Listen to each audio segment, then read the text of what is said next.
Students, good morning. 12th biology class में आप सभी का स्वागत है।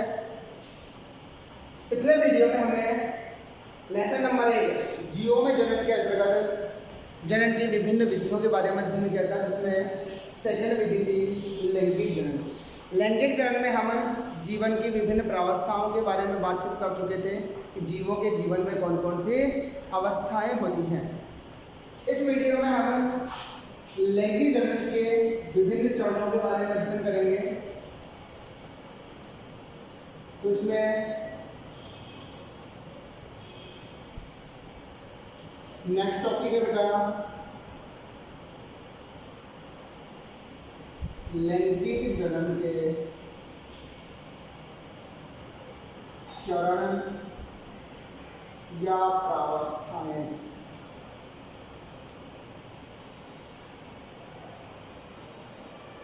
लैंगिक जनन के चरण या प्रावस्थाएं। तो लैंगिक जनन की जो प्रक्रिया है उसकी कुछ प्रावस्थाएं या कुछ चरण है, जिनमें पहला है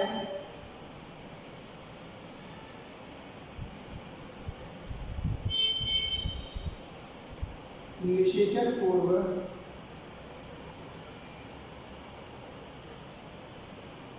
प्रावस्था।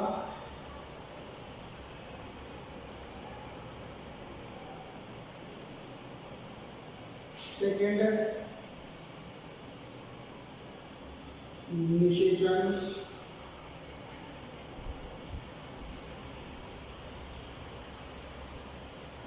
और थर्ड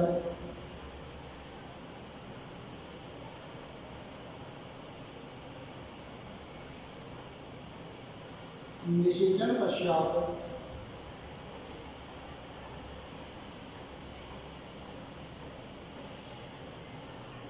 प्रावस्था। तो देखिएगा लैंगिक जनन के चरण या प्रावस्थाएं या लैंगिक जनन में होने वाली जो समस्त घटनाएं हैं, इनको 3 चरणों में बांटा गया है। निषेचन पूर्व प्रावस्था, निषेचन प्रावस्था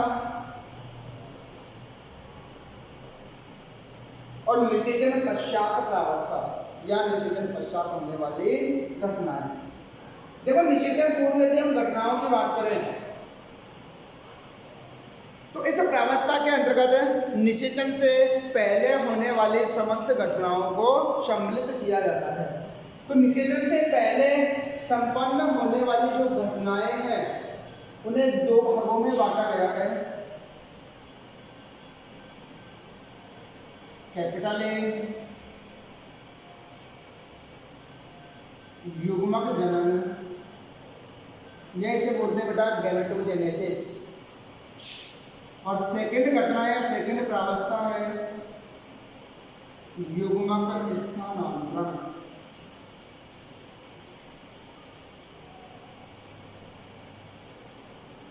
युग्मक स्थानांतरण। तो निषेचन पूर्व प्रावस्था को हम 2 वर्गों में बांट सकते हैं, या यूं कहें कि इसमें होने वाले जो घटनाएं हैं उनको 2 वर्गों में बांटा गया है। एक युग्मक जनन और सेकंड है युग्मक स्थानांतरण। फर्स्ट देखते हैं बेटा युग्मक जनन। देखो, युग्मक जनन का मतलब होता है युग्मक निर्माण की प्रक्रिया।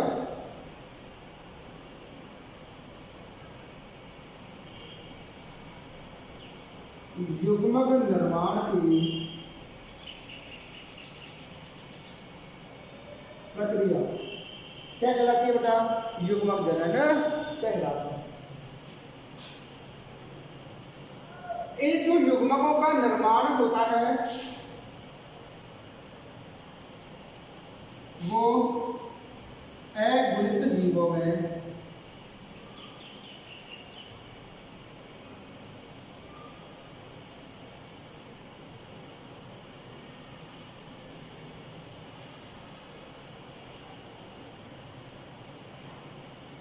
किसके द्वारा होगा बेटा?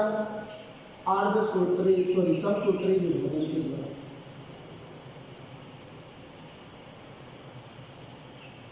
इसके द्वारा होगा समसूत्री। और जो द्विगुणित जीव है बेटा, द्विगुणित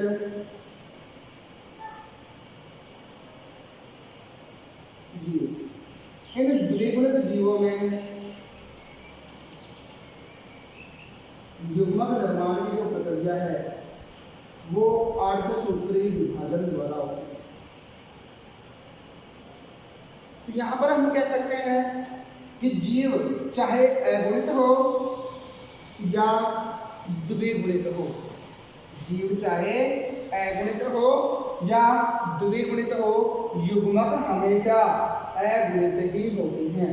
युग्मक कैसे होते हैं बेटा? हमेशा अगुणित, यानी कि जीव के द्विगुणित या अगुणित होने से युग्मकों पर कोई फर्क नहीं पड़ता है, क्योंकि युग्मक हमेशा ही अगुणित होते हैं। तो हम यहाँ पर देख सकते हैं कि बेटा जो अगुणित जीव होते हैं, इन अगुणित जीवों में युग्मक निर्माण के समय होने वाले विभाजन किस प्रकार के होते हैं? समसूत्री विभाजन।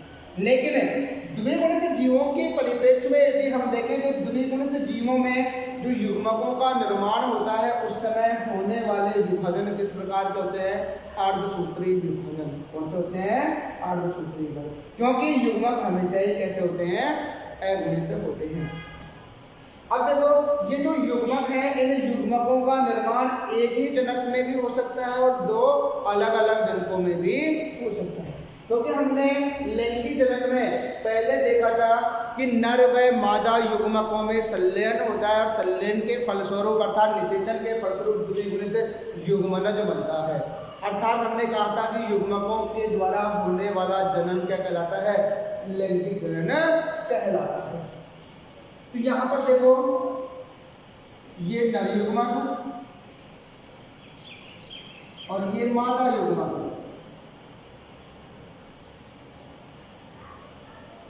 ये भी अगुणित होता है, ये भी अगुणित होता है।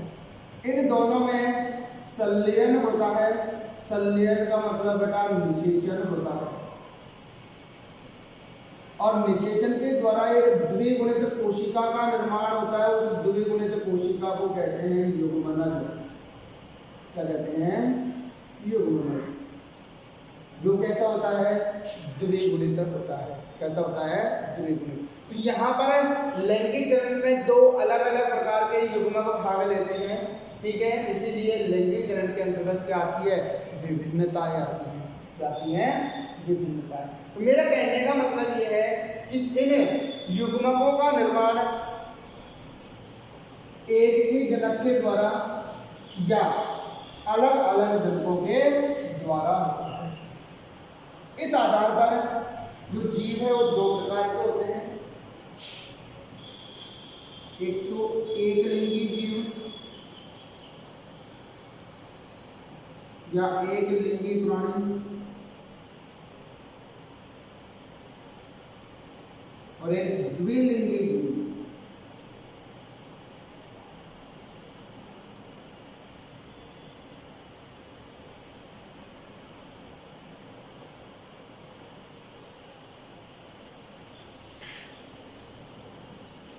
देखो ऐसे जीव जिनमें केवल एक ही प्रकार का सेक्स ऑर्गन पाया जाता है वो एक लिंगी जीव।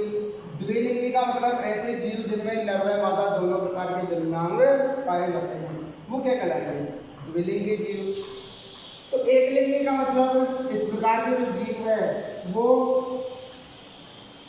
एक ही प्रकार के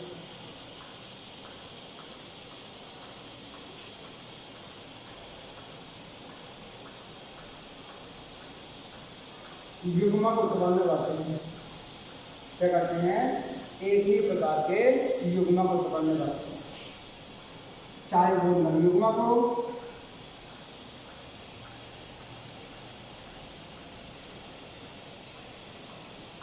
या मादा युग्मक।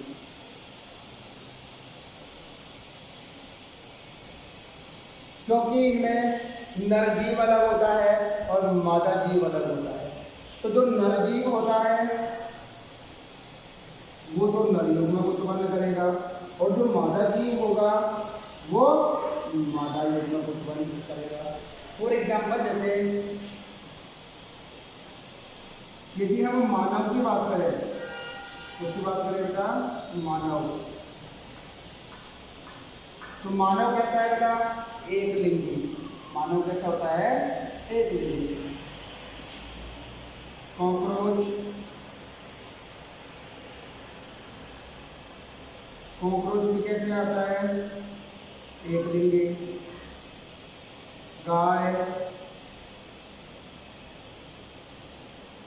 ये जीव कैसे होते हैं बेटा, एक लिंगी, क्योंकि इनमें नर जीव अलग होता है और मादा जीव अलग होता है। अतः इनमें जो दोनों युग्मक है, नर युग्मक तो नर प्राणी के द्वारा और जो मादा युग्मक है वो मादा के द्वारा उत्पन्न हुई। लेकिन बात करें हमें द्विलिंगी जीवों की, किसकी बात करें, द्विलिंगी जीवों की, अर्थात ऐसे जीव जिनमें नर व मादा दोनों सेक्स ऑर्गन एक ही प्राणी में पाए जाते हैं वो द्विलिंगी जीव कहलाते हैं। अर्थात इन जीवों में दोनों प्रकार के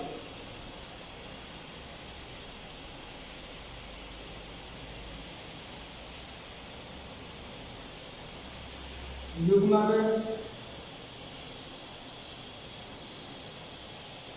एक ही जीव द्वारा निर्मित किए जाते हैं।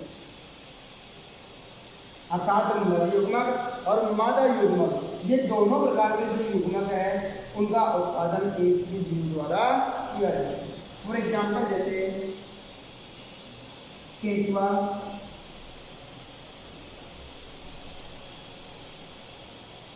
फीता कलनी,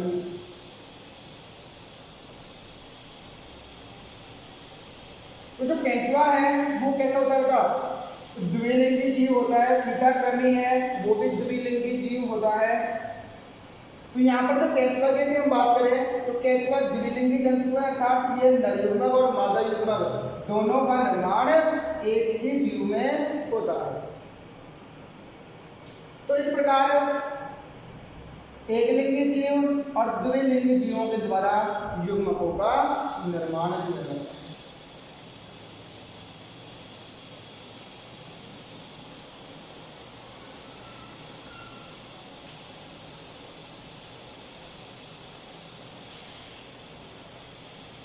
अब देखो बेटा एक दो टर्म्स हो रहे हैं, एक तो समथैलेसी,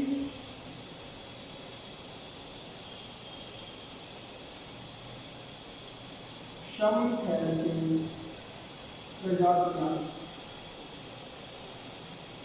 एक विषमथैलेसी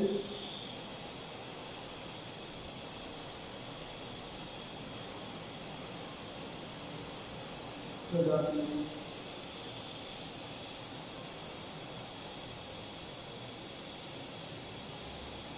देखो समथैलेसी प्रजातियों की यदि बात करें, इसकी बात करें बेटा, समथैलेसी प्रजातियों की बात करें तो ऐसी प्रजातियां जिनके थैलस के द्वारा समान प्रकार के युग्मकों का निर्माण किया जाता है या एक ही प्रकार के युग्मकों का निर्माण किया जाता है। इसका मतलब है कि यहाँ पर नर व मादा जो दोनों प्रकार के जननांग है वो एक ही थैलस पर पाए जाते हैं। ये ऐसी प्रजातियां जिनके द्वारा नर व मादा दोनों जो जननांग है वो एक ही में पाए जाएंगे, तो जो दोनों प्रकार के जो युग्मक हैं वो एक ही प्रकार के थैलस में निर्मित होंगे। तो जो अधिकांश जो है शैवाल,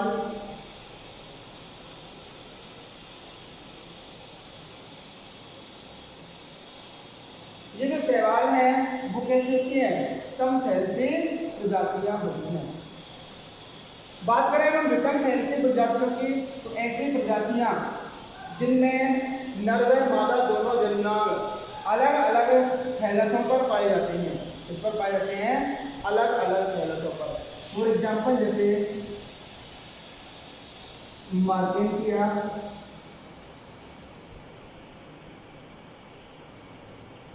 मार्केंसिया, तो जो मार्केंसिया का जो थैलस है वो नर थैलस अलग होता है और जो मादा थैलस है वो अलग होता है। तो इन दोनों अलग अलग थैलसों पर अलग अलग प्रकार के युग्मकों का निर्माण होता है। तो इस प्रकार की जो प्रजातियां हैं वो कहलाती है विषमथैलेसी प्रजातियां।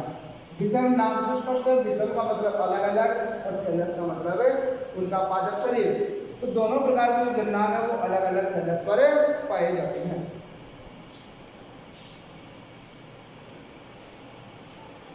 अब देखो बेटा हम युग्मक निर्माण पढ़ चुके, तो युग्मक निर्माण की जो प्रक्रिया है वो क्या कहलाती है, युग्मक जनन। और इस युग्मक जनन के फलस्वरूप जो निर्मित युग्मक हैं वो दो प्रकार के होते हैं। तो नेक्स्ट है बेटा युग्मकों के प्रकार। युग्मकों के प्रकार,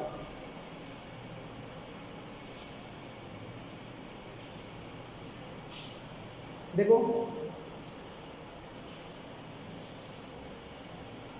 युग्मकों के प्रकार की यदि हम बात करें तो युग्मक जनन के फलस्वरूप जो निर्मित युग्मक है ये दो प्रकार के होते हैं। एक तो समयुग्मक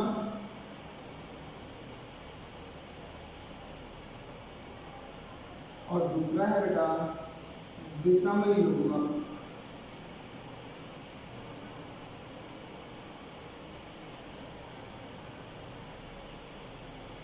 समयुग्मकों की यदि बात करें तो ऐसे युग्मक जो कि आकार, आकृति व कार्यों के लिए समान होते हैं वो युग्मक कैसे कहलाते हैं, समयुग्मक कहलाते हैं।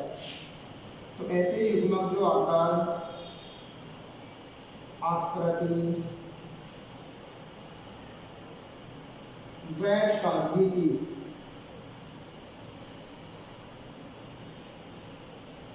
में कैसे होते हैं बेटा, समान होते हैं, उन्हें हम क्या कहते हैं, समयुग्मक कहते हैं। और ऐसे युग्मक जो आकार, आकृति व कार्य में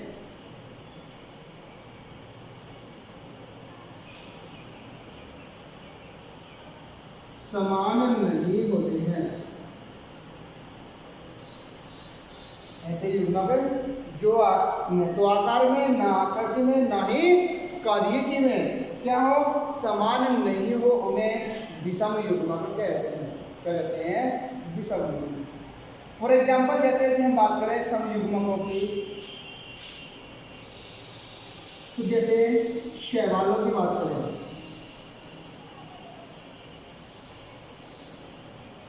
शैवाल जैसे यूलोट्रिक्स,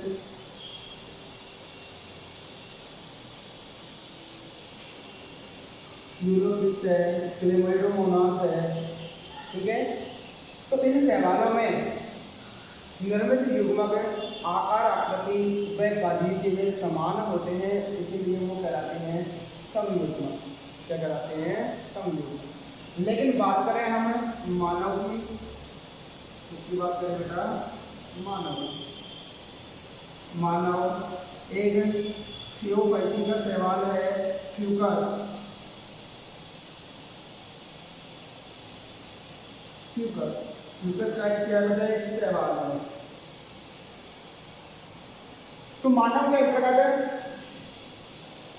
जो नर युग्मक और मादा युग्मक। मानव की यदि हम बात करें तो मानव में एक होता है नर युग्मक और दूसरा होता है मादा युग्मक। तो नर युग्मक तो होता है बेटा चल प्रकार का, कैसा होता है, चल या गतिशील, वह छोटा होता है, आकार भी कैसा होता है, छोटा। जबकि जो मादा युग्मक है वो कैसा होता है, अचल या अगतिशील,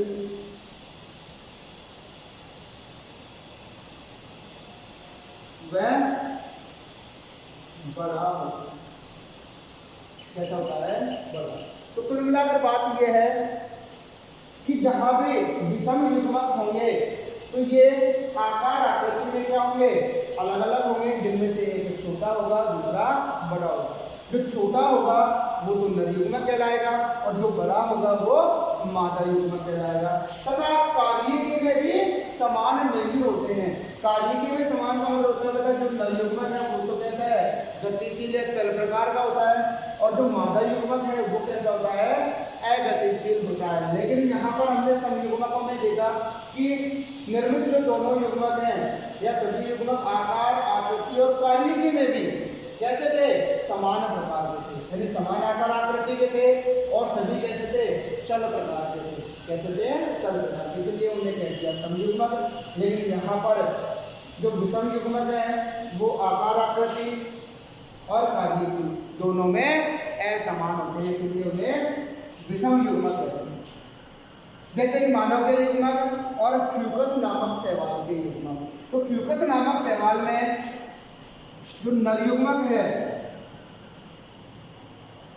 ये नर युग्मक को कहलाता है बेटा पुंगरू। क्या कहलाता है, पुंगरू, जो कि चल प्रकार का होता है, यानी कि गतिशील होता है। क्योंकि इस पुंगरू पर क्या पाई जाती है, कसाबिकाएं पाई जाती है और ये आकार में छोटा होता है। कैसा होता है, छोटा। तथा जो मादा युग्मक है, यह मादा युग्मक अचल होता है, वह अगतिशील होता है, बड़ा होता है, अचल वह बड़ा होता है। कैसा होता है, बड़ा। तो ये थे बेटा युग्मकों के प्रकार।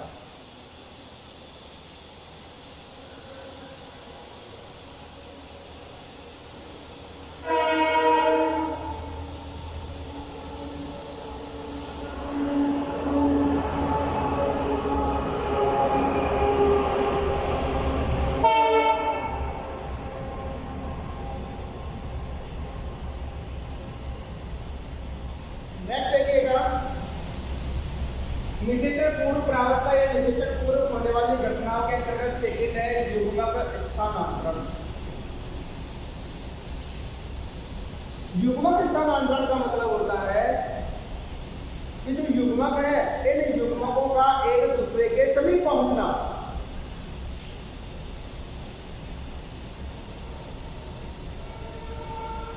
युग्मकों का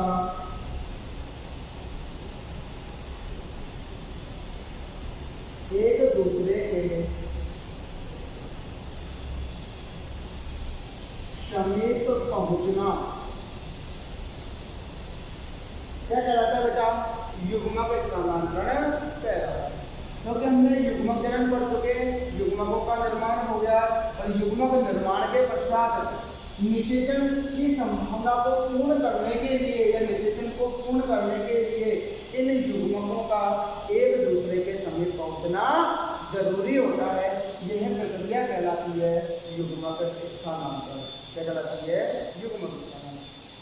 तो जो समयुग्मक होते हैं वो दोनों गतिशील होते हैं, यानी कि ऐसे जीव जिनके द्वारा समान प्रकार के युग्मक उत्पन्न किए जाते हैं उन्हें समयुग्मकी जीव कहते हैं।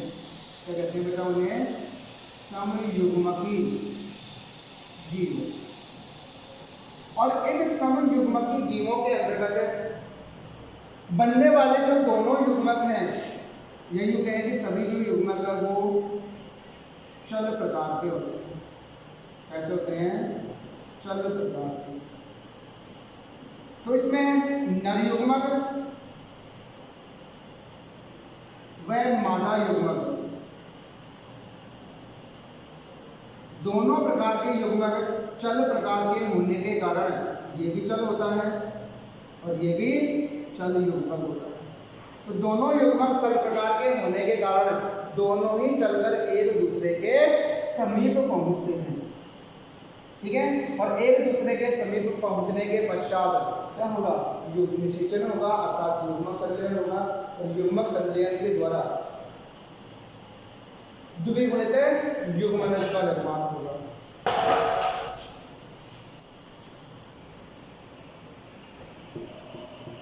तो देखिएगा बेटा, समयुग्मकी जीवों की बात कर रहे थे, तो समयुग्मकी जीवों के अंतर्गत जो सभी युग्मक है वो चल प्रकार के होते हैं। तो इसमें नर युग्मक और मादा युग्मक दोनों एक दूसरे की ओर चलकर पहुंचते हैं। लेकिन बात करें हम विषम युग्मकी जीवों की, विषम युग्मकी जीव,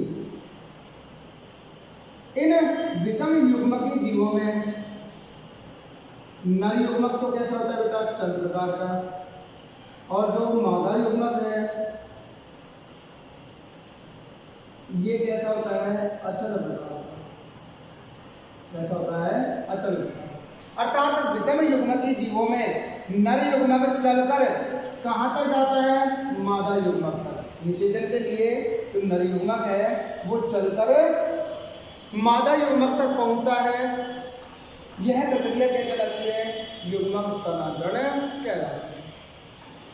फॉर एग्जाम्पल जैसे बात करें हम मानव की, और जो उच्च पादप है अर्थात पुष्पी पादप, जो कि हम लेसन नंबर 2 में पढ़ेंगे, तो उच्च पादपों में अर्थात पुष्पी पादपों में या एंजियोस्पर्म पादपों में जो नर युग्मक है वो कहाँ तक पहुँचता है?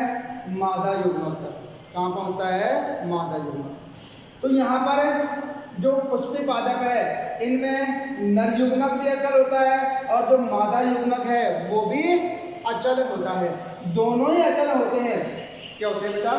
दोनों ही अचल होते हैं।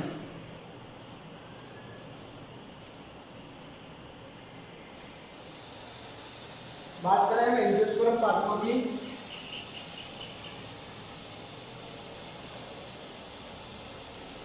इसकी बात करें एंजियोस्पर्म पादप यानी आवृत बीजी पादप।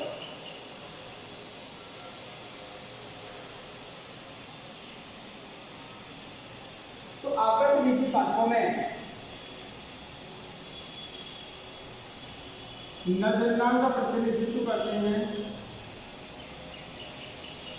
पुंकेसर। उस पुंकेसर में जननक्षम संरचना होती है परागकोश। क्या होती है बेटा? परागकोश। इस परागकोश में परागकण बनते हैं। क्या बनते हैं?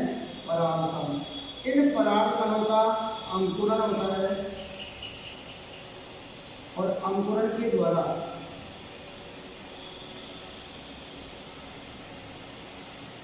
क्या बनते हैं? नर युग्मक।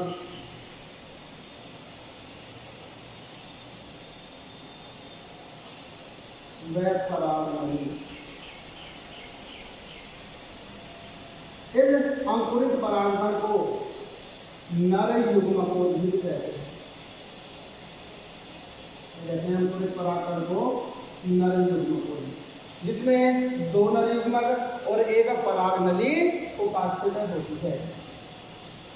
ये जो परागनली है यह परागनली ये वर्तिका और ये अंडा, ये परागकण हो गया बेटा। इस परागकण का अंकुरण होगा। अंकुरण के द्वारा परागकण किसका निर्माण होगा बेटा? परागनली का। ये हो गई परागनली।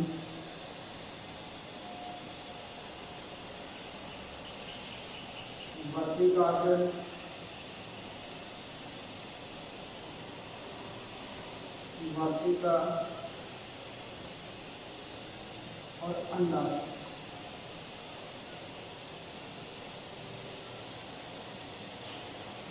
तो एंजियोस्पर्म पादपों में परागकोश में निर्मित परागकणों का अंकुरण होता है। परागकणों का अंकुरण दोनों को क्या होता है? वर्तिका। और वर्तिकाग्र पर परागण क्रिया के पश्चात जब परागकण पहुंचते हैं तो ये वर्तिकाग्र की कोशिकाओं से जल, रेजिन, बोरॉन इत्यादि ग्रहण कर लेते हैं, जिससे प्रचुर परागनली बनती है। इनके अंकुरण से क्या बनती है बेटा? परागनली। इस परागनली में दोनों नर युग्मक प्रवेश कर जाते हैं। क्या प्रवेश कर जाते हैं? दोनों नर युग्मक। इसके पश्चात यह परागनली वर्तिका से होती हुई अंडाशय तक पहुंचती है। कहाँ तक पहुंचती है? अंडाशय तक। और अंडाशय तक पहुंचने के पश्चात यह बीजांड में प्रवेश कर जाती है।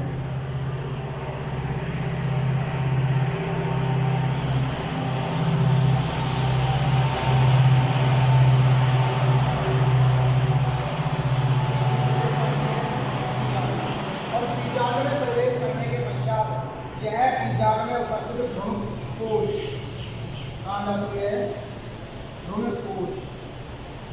इस भ्रूणकोश में प्रवेश करके परागनली का अग्रभाग फट जाता है, जिसके फलस्वरूप जो नर युग्मक है ये नर युग्मक भ्रूणकोश में मुक्त हो जाते हैं और अंड कोशिका के साथ निषेचन कर प्रकार हमने देखा कि एंजियोस्पर्म पादपों में जो नर युग्मक थे ये भी अचल प्रकार के थे और जो मादा युग्मक था ये भी अचल प्रकार का था।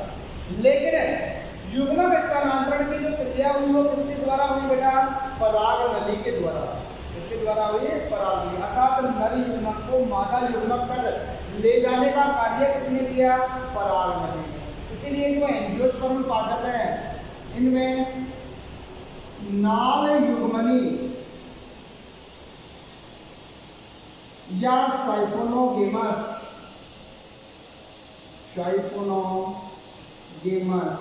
प्रकार का निषेचन पाया जाता है। इट मीन्स नर युग्मक को मादा युग्मक तक पहुंचाने का कार्य किसके द्वारा किया जाता है? पराग नली के द्वारा। तो ये तो बेटा युग्मक स्थानांतरण। लैंगिकरण में होने वाली घटना या प्रावस्थाओं का नेक्स्ट चरण है निषेचन। सेकंड प्रावस्था या सेकंड लैंगिकरण में होने वाली जो घटना है वो है निषेचन। निषेचन किसे कहेंगे? ये नर युग्मक और सेकंड है मादा युग्मक।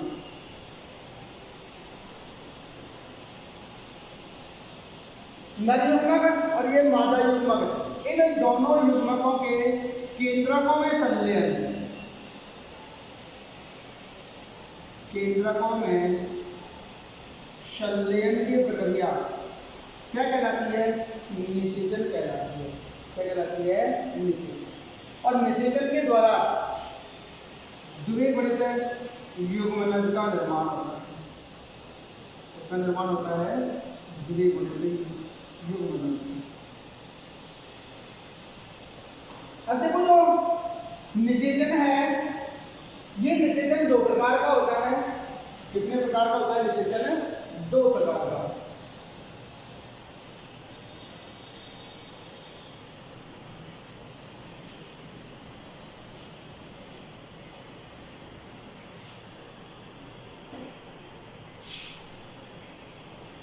निषेचन के प्रकार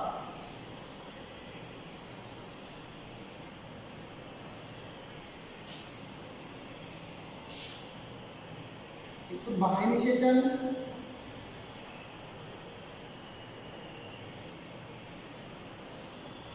बाह्य निषेचन का मतलब हम कह सकते हैं मादा जीव के शरीर के बाहर निषेचन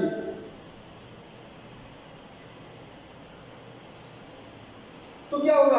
बाह्य निषेचन। अर्थात हम कह सकते हैं कि जब निषेचन की प्रक्रिया मादा जीव के शरीर के बाहर संपन्न होती है तो उसे कहेंगे हम बाह्य निषेचन।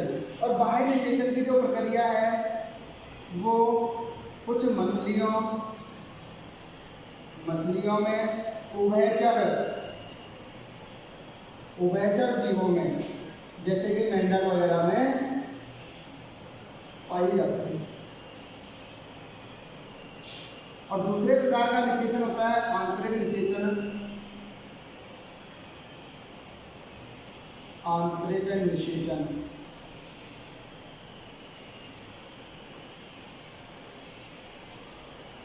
इसमें निषेचन की प्रक्रिया जो है मादा जीव के शरीर के अंदर संपन्न होती है। निषेचन की प्रक्रिया कहाँ संपन्न होती है बेटा? मादा जीव के शरीर के भीतर संपन्न होती है। इस प्रकार के निषेचन को क्या कहते हैं?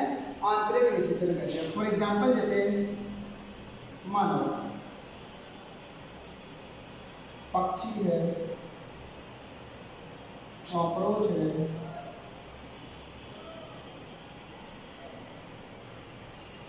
इनमें क्या मिलता है बेटा? आंतरिक निषेचन पाया जाता है। क्या मिलता है? आंतरिक निषेचन। अब देखो बेटा जो बाह्य निषेचन जिन जीवों में पाया जाता है तो इस प्रकार के जीवों में चूंकि निषेचन की क्रिया मादा जीव के शरीर के बाहर संपन्न होती है इसीलिए जो युग्मक हैं ये युग्मक अधिक संख्या में उत्पन्न किए जाते हैं, क्योंकि ये जरूरी नहीं कि युग्मक आपस में स्थानांतरण हो जाए और ये युग्मक आपस में पास पास पहुंच जाए, ठीक है। इसलिए युग्मक क्या होंगे, इन जीवों के द्वारा जिनमें बाह्य निषेचन पाया जाता है, इन जीवों के द्वारा युग्मक अधिक संख्या में उत्पन्न किए जाते हैं। नेक्स्ट दूसरी बात यह है कि जिनमें बाह्य निषेचन पाया जाता है उनमें ये जरूरी नहीं कि निषेचन की प्रक्रिया अवश्य रूप से हो जाए, ऐसा निश्चित नहीं होता है। इसके अतिरिक्त जब निषेचन हो जाए तो जो जीव होगा उसको बाह्य वातावरण तथा जो परभक्षी जीव है, इन परभक्षी जीवों का और बाह्य वातावरणीय परिस्थितियों का अधिक सामना करना पड़ता है। इसीलिए जिनमें बाह्य निषेचन पाया जाता है, ठीक है, उनसे जो संततियाँ उत्पन्न होती है उन जीवों से, उनकी संततियों को अधिक खतरा रहता है। लेकिन जो आंतरिक निषेचन है, इस आंतरिक निषेचन में निषेचन की प्रक्रिया क्या होती है, मादा जीव के शरीर के भीतर होती है, इसलिए निषेचन वो की संभावना जो होती है वो अधिक होती है।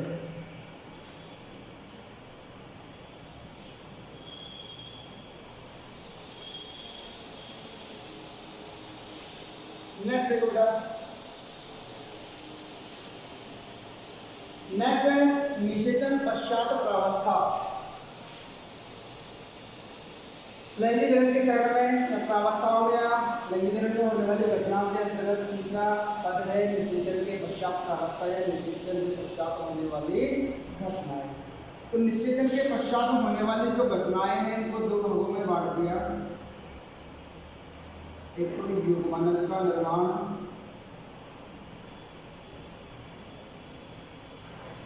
युग्मनज का निर्माण, और सेकेंड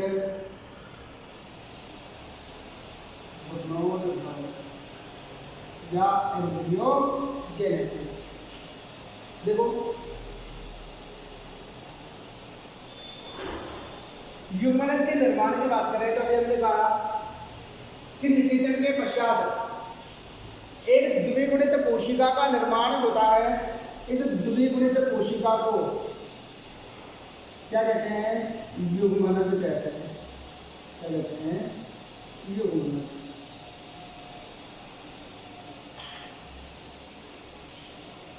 इस युग्मनज निर्माण के पश्चात भ्रूणोद्भव की क्रिया होगी, जिसके फलस्वरूप किसका निर्माण होगा, भ्रूण का निर्माण होगा।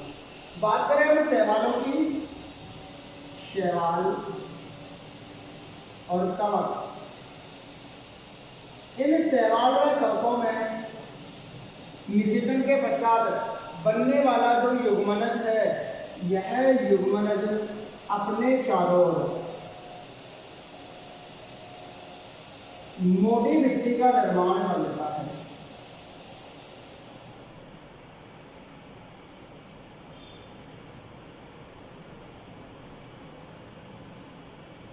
युग्मनज जो है वो अपने चारों ओर मोटी भित्ति का निर्माण कर लेता है। इस संरचना को बोलते हैं निषिक्तांड।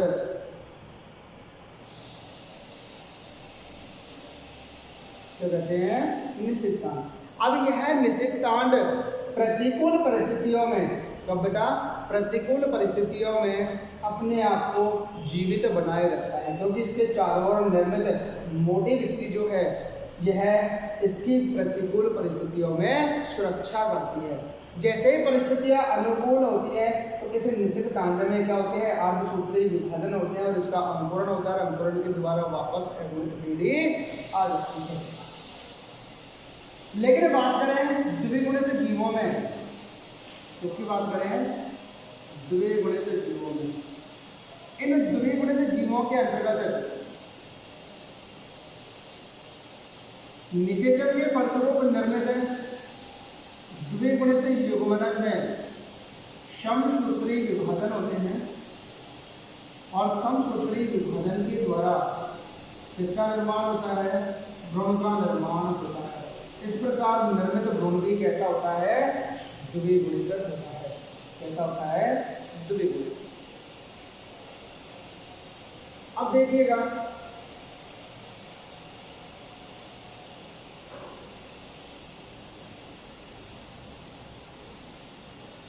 इस युग्मनज से आगे भ्रूण निर्माण के आधार पर जो जीव है वो दो प्रकार के होते हैं। यानी युग्मनज में जो परिवर्तन है वो जीवों में आगे किस प्रकार होगा, इसके आधार पर जीव दो प्रकार के होते हैं। एक तो अंडयुग्मकी या फिर अंडप्रजग, कैसे होते हैं, अंडप्रजग या अंडयुज, या इसको ओवी पैरस्टी कहते हैं। और दूसरे प्रकार के जो युग्मक होंगे, दूसरे प्रकार के जो जीव होंगे वो कैसे होते हैं, जरायुज। कैसे होते बेटा, जरायुज, या इनको बीवी पैरस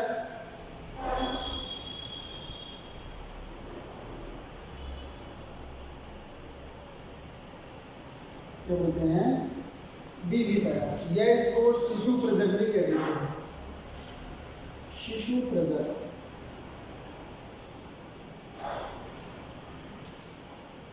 क्या कहते हैं, शिशु। बात करते हैं अंड प्रजग की। तो ऐसे जीव जिनमें भ्रूण का प्रारंभिक विकास एक अंडे जैसी संरचना में होता है।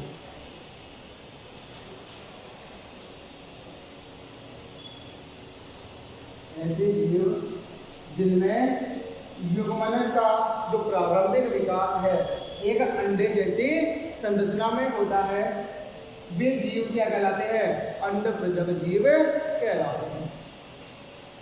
फॉर एग्जाम्पल जैसे पक्षी, सरीसृप,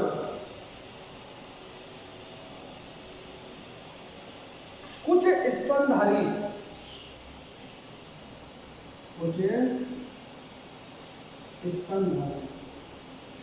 जैसे एंगिडिना है, डकबिल प्लेटिपस है, ये स्तनधारी जीव है, लेकिन क्या देते हैं बेटा, अंडे देते हैं। पक्षी है, सरीसृप अर्थात रेप्टाइल्स है, ये अंड प्रजग होते हैं। इन जीवों में अंडे के चारों ओर कैल्शियम कार्बोनेट का कठोर आवरण पाया जाता है। अर्थात अंडे के चारों ओर कैल्शियम कार्बोनेट से निर्मित एक सफेद कठोर संरचना होती है जो इनकी सुरक्षा करने का कार्य करती है। बात करें जरायुज जंतुओं की, जैसे मानव,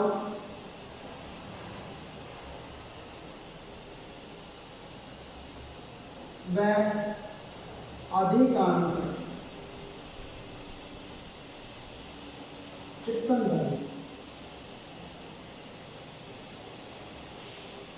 तो अधिकांश स्तनधारी जीव है वो कैसे होते हैं, जरायुज, बीवी पैरस या शिशु प्रजग होते हैं। क्योंकि इन जीवों के द्वारा जो मादा प्राणी है उस मादा प्राणी के शरीर के भीतर युग्मनज का विकास होता है तथा मादा प्रसव क्रिया के द्वारा पूर्ण विकसित शिशु को जन्म देती है। क्या करती है, मादा पूर्ण विकसित शिशु को जन्म देती है। इसलिए इस प्रकार के जो जीव है उनको जरायुज या बीवी पैरस या शिशु प्रजग कहते हैं। फॉर एग्जाम्पल जैसे अधिकांश स्तनधारी, जिसमें हम खुद भी आते हैं, अर्थात मानव भी आता है। अब देखिएगा बेटा, चूंकि हमने देखा कि जरायुज प्राणी में जो भ्रूण है उसका विकास मादा के शरीर के भीतर होता है, लेकिन अंड प्रजग जीवों में जो भ्रूण है उसका विकास जो मादा प्राणी है उसके शरीर के बाहर इसमें होता है बेटा, अंडे में होता है। इसीलिए जो अंड प्रजग जो प्राणी है या जीव है उनमें इनसे उत्पन्न जो संतति है उनको जरायुज या बीवी पैरस या शिशु प्रजग की तुलना में अधिक प्रतिकूल परिस्थितियों का या कठिनाइयों का सामना करना पड़ता है, क्योंकि इनकी संततियों का वातावरणीय परिस्थितियों का सामना करना पड़ेगा, परभक्षियों का सामना करना पड़ेगा, तथा जो परभक्षी जब इनकी संतति को खा जाएंगे तो इनकी संख्या क्या होगी, कम हो जाएगी, क्योंकि कम हो जाएगी। इसीलिए जो अंडप्रजग प्राणी है या अंडप्रजग संततियां हैं इनको जरायुज या बीवी पैरस संततियों की तुलना में अधिक जोखिम का सामना करना पड़ता है। ठीक है, तो ये था बेटा ब्रोनोदर कवर।